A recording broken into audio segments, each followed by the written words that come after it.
Well, you know, when you're out in the bushes, you're out hiking, hunting, camping, fishing, things like that, you need to be thinking all the time, and you need to be thinking about what direction you went, how far you're going, how far you plan to go. And, you know, you always need to plan in your mind that you're going to go about 15 miles further than you actually thought you were going to go. Why? Because you'll prep for it. You never know, you leave the vehicle, you know, and you're just going to take a 2-hour walk along a river.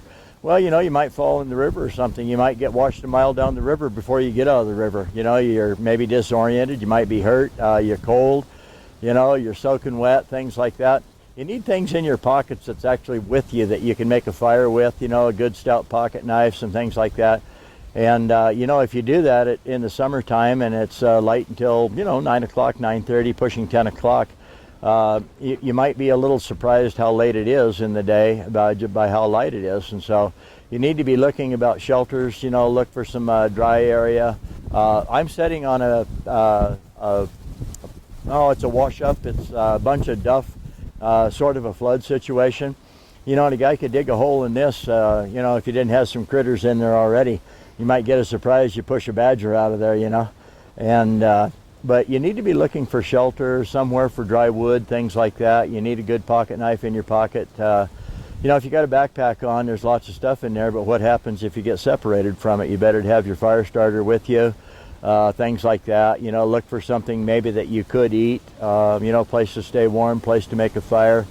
And just be aware, you know, if you're in a canyon, things like that. If it's flooding season, you don't want to be down too low. You could be sound asleep. You have a little bit of rain. You're not thinking about it. Next thing you know, you get 10 feet of water down on you. So, you know, you need to think about those things. You know, you need to wear substantial boots when you go. You know, a lot of people take off in just tennis shoes, and you can get in trouble pretty fast. It's pretty easy to get hurt out there, to twist an ankle. Low top shoes, you jump off a rock, that would be nothing. You twist your ankle real bad and you're 4 miles from your vehicle. You know, that's not a good deal. You know, so take a little bit of stuff with you. Be conscious of where you're going. Don't get into box canyons. You know, these days our weather is changing so much. We get hailstorms. You know, I'm from Wyoming, Cheyenne, and every year Cheyenne Frontier Days gets hailed out. You know, we get hailed and snowed on, and we'll get 2 or 3 inches of rain, and you know, and that's part of what makes Cheyenne Frontier Days. It gets quite miserable, actually. I can't figure out, honest to God, sometimes I wonder why people go through it. But, you know, it's just the fun, the camaraderie, the horses, the, you know, just the smell of a rodeo, you know, the animals, things like that. It's the food, the carnival, you know, it's world champion cowboys, you know, the rodeo life, talking to people that do that for a living. You know, but you just always need to be aware of your surroundings, where you're going, how long you're going to be out there, who knows you're there. You know, when you just stop along the road and you think you're going to go take a hike, and then you get distracted, maybe you see a deer, an elk, you know, or you see a pile of rocks you want to get to, then you see a tree you want to cross, you know, on a river. Next thing you know, the little kid in us takes over, and we get into trouble. We get into places that we didn't know we were going to be. And next thing you know, you are in trouble, and you might spend a day or 2 or 3 days out there. And that brings to mind one thing that I am going to talk about, and that would be this right here. That's called Sharp and Spark. And you know, it's funny, the guy that invented it called it Spark and Sharp. Well, I took a liking to that name, and next thing you know, I'm calling it Spark and Sharp. Its real name is Sharp and Spark. Okay? It's a real good combination. Now, you're not going to carry that in your pocket, and you probably won't even carry it with you, but boy, if you could have something like that I've been chopping on these trees with and stuff, that'd be a real blessing. So anyway, if you take your Sharp and Spark, which has on the top, or whatever you want to call it, I guess it's top, you have a V-notch, and that's a tungsten carbide. I call it a no bottom, you know, no way out, so to speak. You stick your knife in there, it's captured. You got very sharp corners just like it has right here.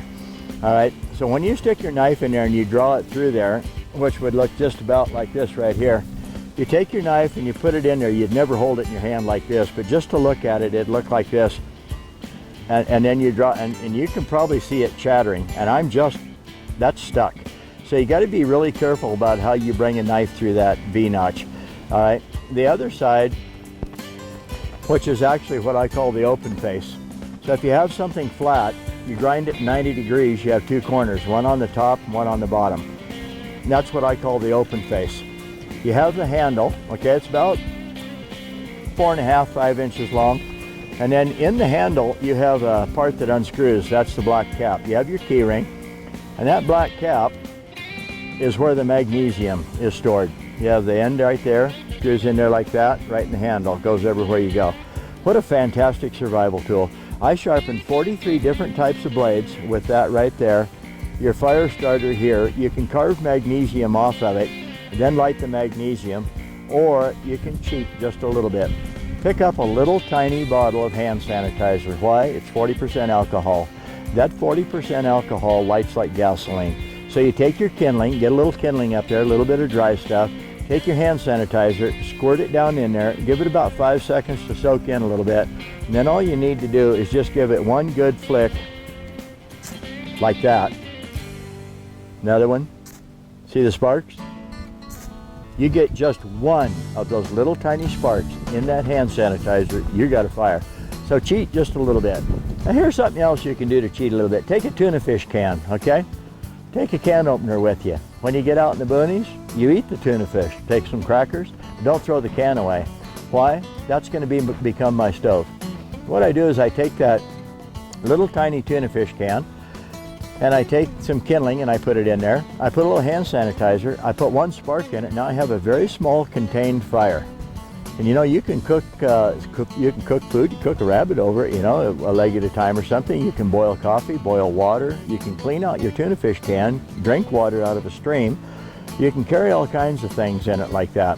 But one of the most important things that you can do is even in your tent, you just take some sticks, you know, just take some things like this right here, a little bit more of it, put it on the tent floor, and all you got to do is put that little tuna fish can on the tent floor, on your sticks, build a little tiny fire, and inside my tent, I can have a fire, and I won't freeze my fingers. I can make some coffee, I can do a lot of stuff like that, just because I have that little tuna fish can. So, you know, you can use bean can, poke some holes around the bottom, bend the top, put your fire in there. It'll suck air through the bottom holes, but it won't put it out because the air can get out through where you bent the top of the can. You know, and that's pretty ingenious. So there's a lot of stuff that you can take with you that'll help you survive if you prepare just a little bit before you leave your vehicle, house, whatever you're going to do.